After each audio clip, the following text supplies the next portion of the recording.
Hello! If you are looking to play Beyond the Horizon and have been told to start with the Frontline, but nobody's actually explained how to do it, then you are in the right place. I review a lot of matches and I can tell you that most issues you encounter later in the game originate from how you start. So this guide will focus on the first few minutes of a match. We will cover your initial goals, proper base setup, how to interpret your resource bars, what units to produce, and what to do with them. First thing first, there is no single best starting build because it depends on the map you are playing. Generally, you need to ask yourself a few questions at the start of a match. What's the average wind on this map? Are there any trees or other energy sources to reclaim? Is there a significant meta reclaim on the map? Is it a lane map? These questions are crucial because they dictate your build order, unit choices and overall goals. Let's begin with all that glitters. This map has an average wind speed of over 10, which is pretty good. There is no energy reclaim like trees, almost no meta reclaim and nothing vitally important in the middle of the map. The map is narrow, so you don't have much ground to cover. Your goal here is to set up your base, catch any leaks, move to the middle of the map and establish the front. You don't need to rush a red spot because there isn't much to reclaim. Let's assume you are spawning in a forward position, as this is the most generic situation and similar to many other maps. Your first priority is to grab your 3 starting metal extractors or mexes.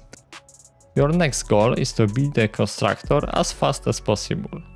The only limiting factor at this point is energy, so you need to build some energy production and a lab. You want a healthy amount of energy when the lab finishes, so you can boost the constructor with your commander. When building your first units, especially the constructor, remember that it's often faster to build solars initially.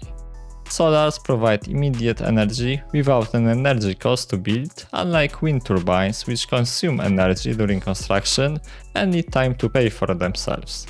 This means you will get energy for your lab and first units much quicker. Also, boosting a lab when you have zero energy is ineffective. It won't speed up production and will actually shut down your mexes due to energy starvation. You can bypass that by setting your commander to low priority. If you are unsure what energy stalling means, you might want to watch my complete beginner guide first, link in the description. My preferred approach is to build 3 solar collectors into a lab if I'm going for vehicles, and 2 solars if I'm going bots. Regardless of your choice, your first unit will be a constructor which you should order to move towards the front while claiming mexes along the way. Meanwhile, your commander should assist the lab when you have energy and build more energy production when you run low. If the wind is low, you will be forced to build solars. If it's high, say above 10, build winds. At this point, metal starts to become more of a concern, so it's a time to conserve it. I often start with 4 solars and then transition to winds. Next are the units that will protect you and catch leaks. If you are playing Cortex bots, 2 grunts will suffice.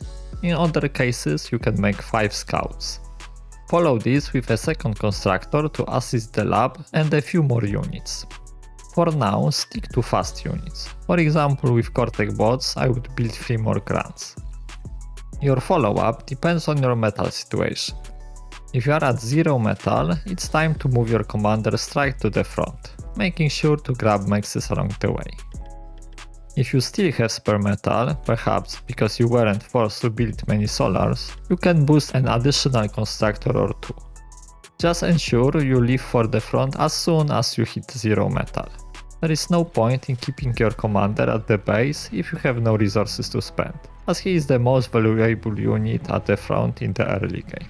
He can swiftly build defenses, repair your units, degun enemies and easily eliminate light units. Now let's talk about your starting units. In my opinion, it's better to defend than to raid, especially unless you can perfectly multitask between raiding and managing your base. If you are watching this guide, you probably can't yet. The issue with early raiding is that you have a lot to do in your base, requiring more attention. If you focus on raiding and neglect your base, you might damage your own economy more than you do to the enemy. Also, against a competent opponent, you won't be able to deal significant damage without sacrificing your own economy. Such trades, which look good at first glance, often result in you being overrun a few minutes later because the enemy suddenly has more stuff than you. So, how do you defend? Imagine your commander and units are walls. You need to wall off the area between you and your neighbors.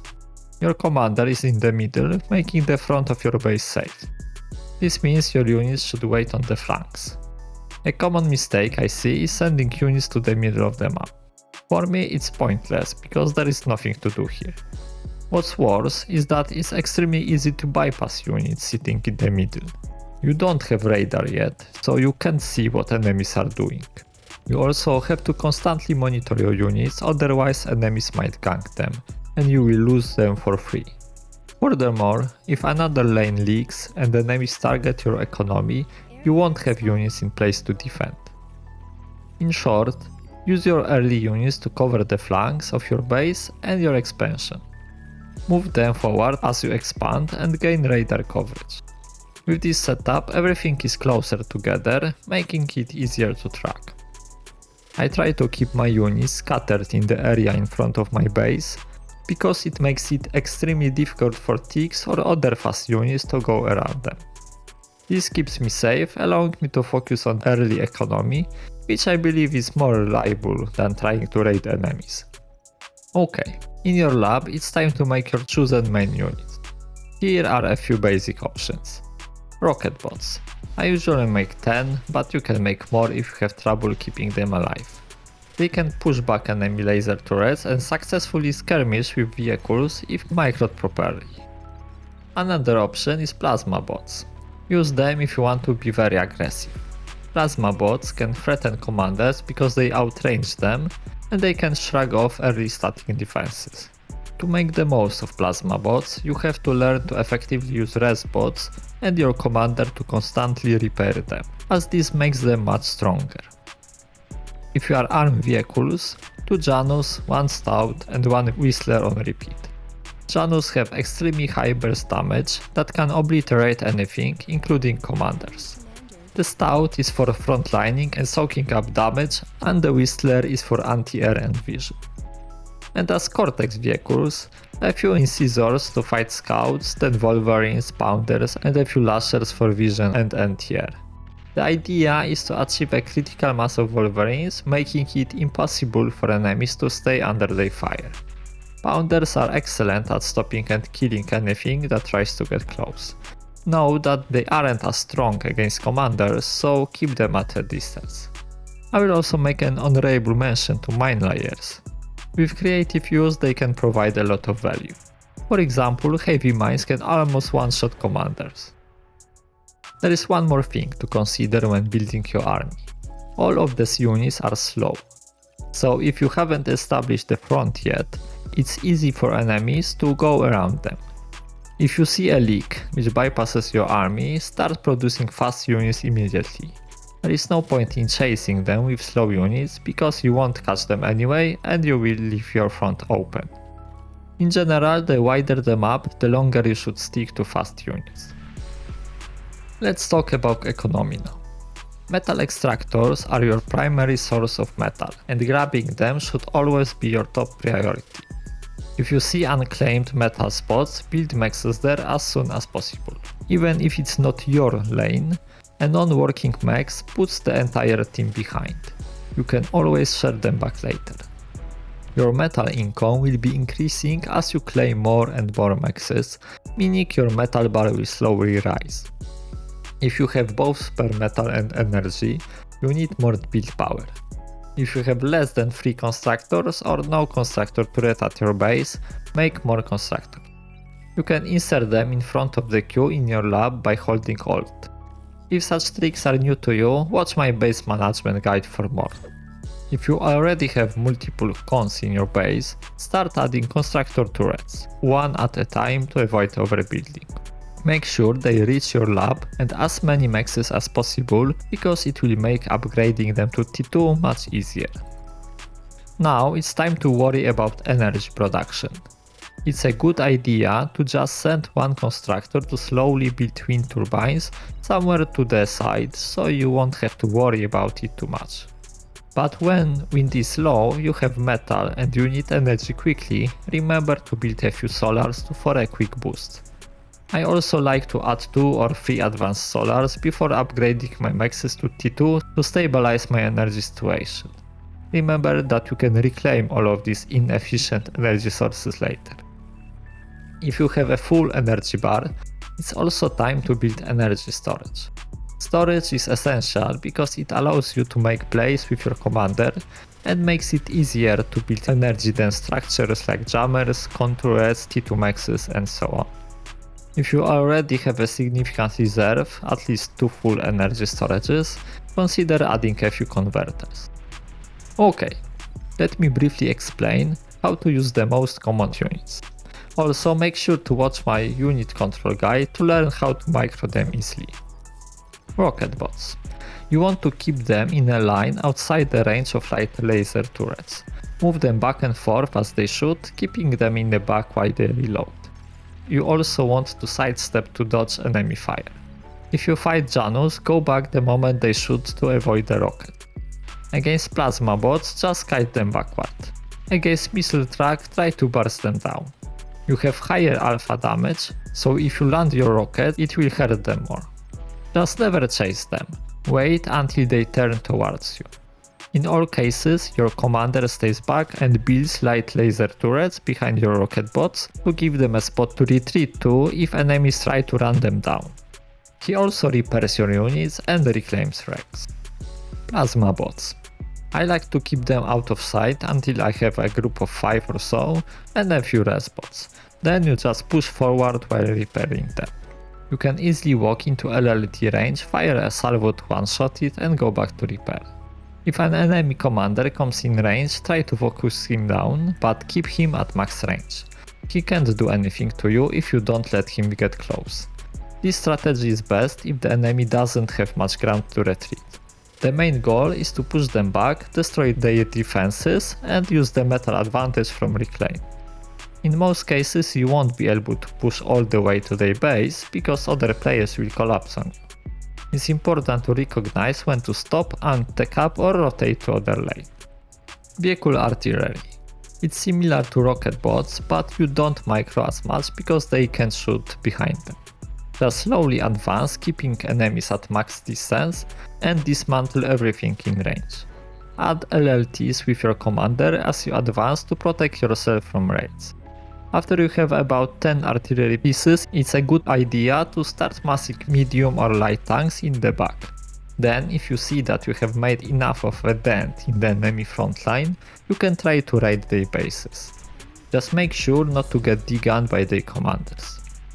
It's a good idea to focus fire essential static defenses like beamers, heavy lasers and dragon clubs first to make a path for your raiding party. Vehicles in general are slow to turn and accelerate, making them vulnerable if stationary. To maximize their effectiveness and prevent them from becoming sitting ducks, avoid direct engagements and instead adopt a hit and run strafing strategy. Think of your vehicles like broadside ships. Keep enemies at the edge of their firing range and to their side. This allows you to continuously move, fire and easily disengage or pursue without needing cumbersome 180 turns. If you have few conturrets, repairing them at the same time, they can soak incredible amounts of damage. Alright, let's talk about a different map, for example flats and forests. The main differences here are that the front is much wider, the distance to the enemy base is much longer, and there are trees you can reclaim for energy. This changes your starting build a bit. You will want to start with a res bot to reclaim trees. This will provide you with a lot of energy, which you can spend on additional constructors. Remember that the distance to enemies is much longer, so you don't have to make combat units as quickly. You can probably build 2 or 3 constructors first. If you are unsure, just watch the minimap. If allied ticks are getting close to the enemy side, then the enemy ticks are likely in a similar position. Because the front is much wider, you will need to make more units to cover it. It's also worth making some LLTs to cover your mexes along the way, because it's very easy for a single tick to sneak through and ruin your metal income. The last thing is the distance. You don't want to walk your units all the way to the front. After you have some units at the front, you will want to reclaim the lab in your base and rebuild it closer to the front to avoid wasting time walking. Just make sure it's safe, because if you lose that forward base, you will be in a lot of trouble. The last map type I wanted to mention is windless maps. In such cases you only have solars. My main advice is to make at least 10 solars and energy storage before you start building advanced solars. You simply don't want to stall on energy while doing so. Let's have a quick talk about base layout. Buildings in Beyond the Horizon are very fragile and explosive. As a frontliner, you can expect to get raided or bombed at some point, so you have to plan your base in a way which will minimize the risk of taking catastrophic damage. Keep your converters away from other buildings, do not make big blocks of winds, and spread your contours to make your base much more resilient. Static defenses. The balance between producing mobile units and static defenses is a delicate one. While defenses are great for countering aggression, they can also simply divert your opponent toward your allies. The core issue with static defenses is that they only provide value when they are actively shooting at an enemy. If an enemy stays out of their range, they are essentially a wasted investment. If you notice that an opponent has invested heavily in static defenses, a smart move is to shift your army and attack their neighbor instead. It's much easier to win such fight, and your heavily defended opponent will be unable to help their ally or push you, as all their resources are tied up in fixed positions. Plasma artillery is a prime example of this issue. It is a massive investment that signals to your opponent, I have no intention of moving, so please go somewhere else. You should only build plasma artillery if you are certain it will provide significant value. For example, if there are many enemy buildings or mexes within its range, or if the enemy has also committed a lot of resources to artillery. Do not build it if your opponent has a mobile army, as they will simply bypass it. A single plasma artillery piece costs about half as much as T2 lab. This means that if you can afford one, you might be better off investing in T2 tech instead.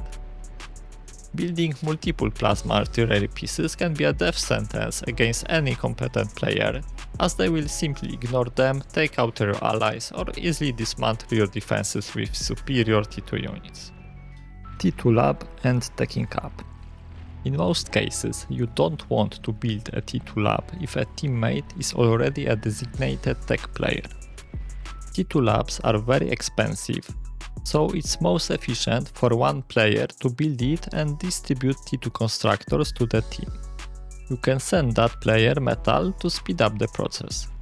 With a T2 constructor, you can upgrade your metal extractors for 4 times the metal income. This makes building your own T2 lab much more affordable. However, if you haven't received a T2 constructor by the 10-minute mark, you should consider building one yourself. Keep in mind that the timing for taking up varies from map to map. Generally, the more metal you have available, the faster you can advance to the next tech level. Remember that there are definitely situations where sticking with T1 is a much better choice. Many of the early T2 options are squishy, long-range units like Sheldons and Mausers, or powerful singular units like the Tsar or Gunslinger. All of these are far more efficient when they have a swarm of T1 scouts staying in front of them. The scouts provide the vision you need and prevent enemy commanders from sneaking in and degunning your valuable units.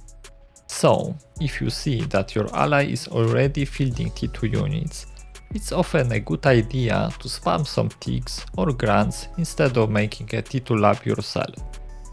And if you do decide to build a T2 lab, remember to reclaim your obsolete T1 units and buildings to help pay for the construction. Okay, I hope that this guide will help you jumpstart your frontline career.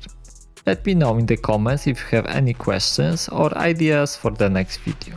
And of course, make sure to leave a like and subscribe if you found this video useful, and check out my guide playlist if you want to learn more about Beyond the Horizon. Thanks for watching, and I will see you in the next one.